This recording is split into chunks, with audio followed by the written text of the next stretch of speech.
Alhamdulillah. Zi, Ya. Pemirsa, ini penting sekali sebenarnya ketika kita harus mempelajari yang namanya tentang najis ya. Karena kadang-kadang kita nggak tahu jenis-jenis najis itu apa saja, bagaimana cara membersihkannya. Kalau misal kita wudhu, apakah batal ketika kena najis tersebut gitu kan? Iya, karena kan ada yang ringan, ada yang sedang, ada yang berat. Nah, kita langsung lihat aja penjelasannya pemirsa ya. Ini dia.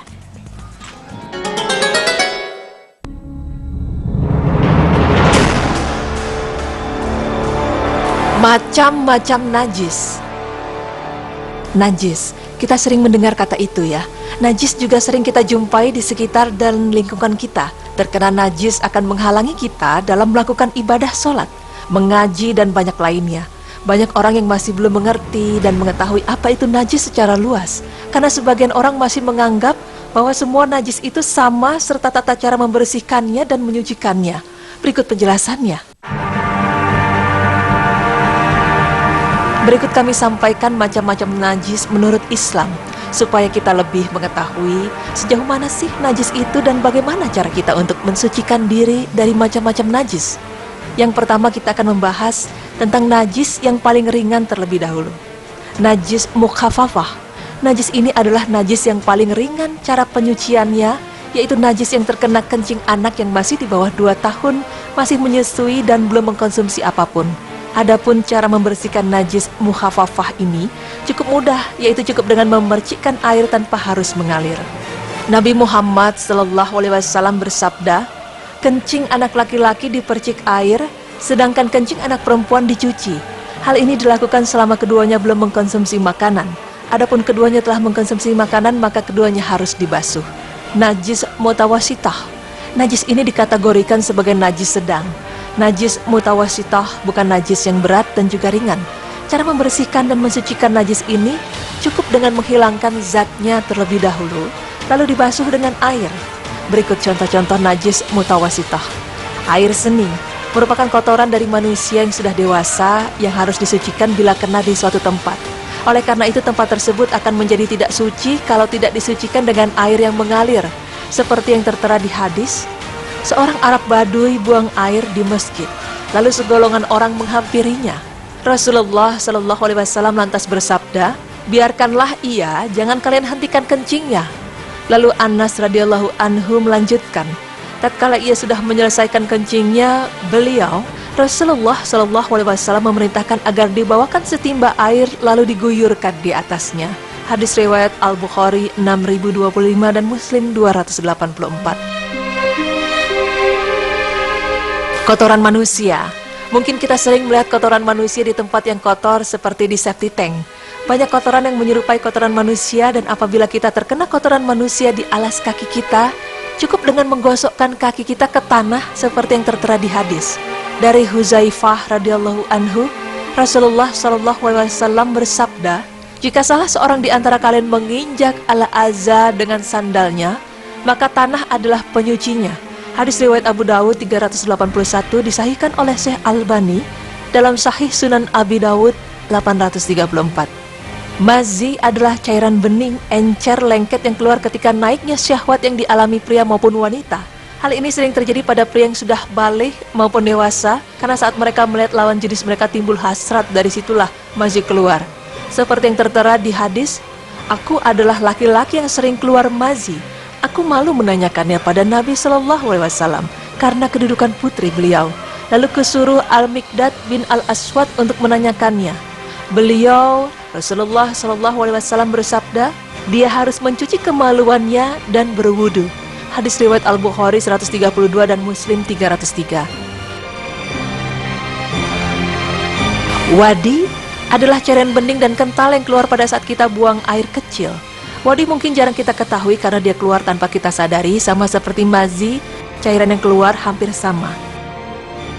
Berikut ada hadis yang menjelaskan dari Ibnu Abbas radhiyallahu anhu, ia berkata, mani, wadi, dan maji, adapun mani maka wajib mandi, sedangkan untuk wadi dan maji, beliau Rasulullah SAW bersabda, basuhlah kemaluanmu dan wudulah sebagaimana engkau berwudu untuk sholat. Hadis riwayat Abu Daud dan Al-Baihaqi 1115 disahihkan oleh Syekh Albani dalam Sahih Sunan Abi Daud 190. Kotoran hewan ini bukan hanya najis bila terkena manusia, termasuk dagingnya pun haram buat dimakan.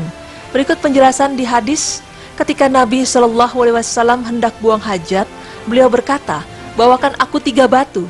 Aku menemukan 2 batu dan sebuah kotoran keledai. Lalu beliau mengambil kedua batu itu dan membuang kotoran tadi lalu berkata, kotoran itu najis. Hadis riwayat Ibnu Majah disahihkan oleh Syekh Al-Albani dalam Sahih Sunan Ibnu Majah no 2530. Darah haid adalah darah kotor yang keluar pada wanita yang sudah balik. Darah haid keluar setiap bulannya dan apabila seseorang terkena darah haid, maka ini yang harus dilakukan menurut hadis.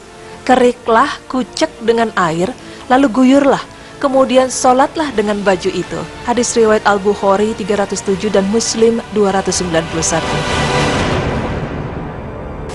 Najis yang mengenai bawah sandal atau sepatu, najis ini biasanya ada di jalan-jalan dan di tempat umum yang sering kita lalui dan lewati. Cara untuk membersihkannya, cukup dengan cara mengusap-usap ke tanah atau pasir. Seperti yang tertera dalam hadis, jika salah seorang di antara kalian menginjak kotoran dengan sandalnya, sesungguhnya tanah itu dapat menyucikannya. Sahih riwayat Abu Daud 383 dan Tirmizi 143. Bangkai merupakan hewan yang mati tanpa disembelih.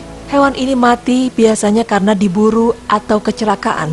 Berikut ini hadisnya, yaitu segala sesuatu yang mati tanpa disembelih secara syar'i, dasarnya adalah sabda Rasulullah SAW, kulit bangkai apa saja jika disamak maka ia suci.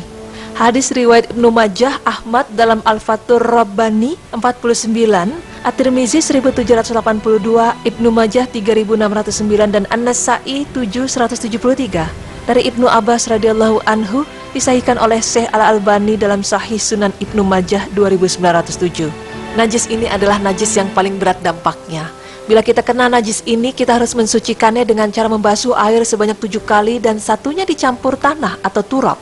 Binatang yang masuk dalam najis mukhaladah adalah anjing, babi, keledai. Bukan cuma liurnya yang najis, tetapi juga kulit luarnya.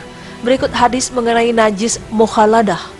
Rasulullah SAW bersabda, cara menyucikan bejana salah seorang di antara kalian jika dijilat anjing adalah membasuhnya 7 kali. Yang pertama dengan tanah. Hadis riwayat Muslim 276. Benda padat yang dapat dipergunakan untuk bersuci adalah debu, batu, pecahan genting, bata merah, kertas, daun, dan kayu yang dalam keadaan bersih dan tidak terpakai. Benda cair yang dapat dipergunakan untuk bersuci adalah air mutlak, yaitu air yang tidak tercampur oleh najis, seperti air sumur, air sungai, air laut, air salju atau es, embun, air sungai, dan mata air. Nah, pemirsa beriman, itulah penjelasan tentang macam-macam najis menurut Islam dan cara mensucikannya.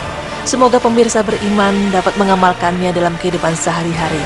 Amin ya Rabbal Alamin.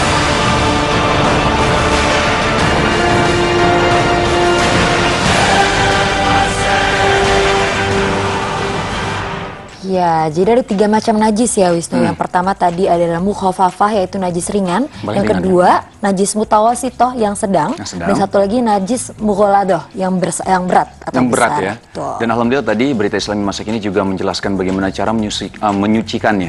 Kalau najis paling ringan itu seperti kencing anak kecil ya, di umur di bawah 2 tahun ya. Itu dibersihkan. Kalau anak laki-laki cukup dibersihkan saja gitu. Kalau misalnya anak perempuan itu harus pakai air, benar-benar dicuci gitu. Nah, kalau najis yang sedang seperti tadi, mohon maaf, seperti tadi kena ada cairan mazi, wadi, sama mani, itu ada beberapa yang harus dibersihkan. Misalnya kalau misal mazi ataupun wadi itu harus dibersihkan dan kemaluannya juga harus dicuci. Tapi kalau misal mani, kita harus wajib untuk mandi wajib gitu ya. Mandi wajib dan pakaiannya juga harus dibersihkan gitu. Tapi kalau misalnya darah haid tadi juga tinggal dikerik tadi, kalau tidak salah dikerik, dibersihkan, dan boleh pakai sholat itu lagi asal sudah hilang warna dan baunya mungkin ya. Betul. Dan tadi mughaladoh yang terakhir harus disatru ya. Oh, yang tadi yang terakhir tuh pakai air 7 kali, 7 kali, terus pakai pasir atau tanah. Salah satunya harus ada tanahnya gitu ya. Betul. Itu untuk cairan yang kena jilatan anjing, terus babi dan keledai tadi kalau tidak salah. Iya, aku juga baru tahu. Aku baru tahu juga. Ya. Masya Allah.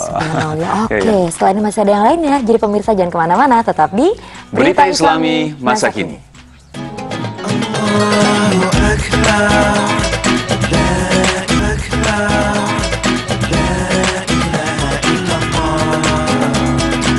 Alhamdulillah, Aduh Zi, Iya. pemirsa, alhamdulillah hari ini kita mendapatkan ilmu yang begitu luar biasa sekali ya. Betul. Katanya kan kalau ilmu itu sangat-sangatlah mulia gitu kan.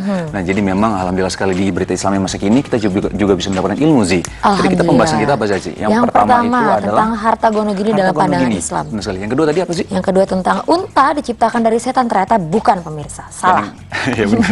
Dan yang ketiga adalah tentang najis ya. Najis tadi ada sedikit memang yang aku mau bahas tentang tadi yang Arab Badu itu kencing sih. Ternyata waktu Arab Badu kencing malah dibiarkan saja, tapi waktu sudah selesai baru dibersihkan, disiram pakai air gitu ya. Betul. Tapi kencing itu adalah salah satu yang bisa menyiksa kita di neraka loh sih. Oh ya, Jadi karena memang harus benar-benar membersihkan kencing kita. toharoh itu berarti ya Wisnu ya. Oke pemirsa, insya Allah besok kita ketemu lagi. Jadi jangan lupa saksikan terus Berita Islami Masa Kini hanya di Trans TV milik kita bersama. Wassalamualaikum warahmatullahi wabarakatuh.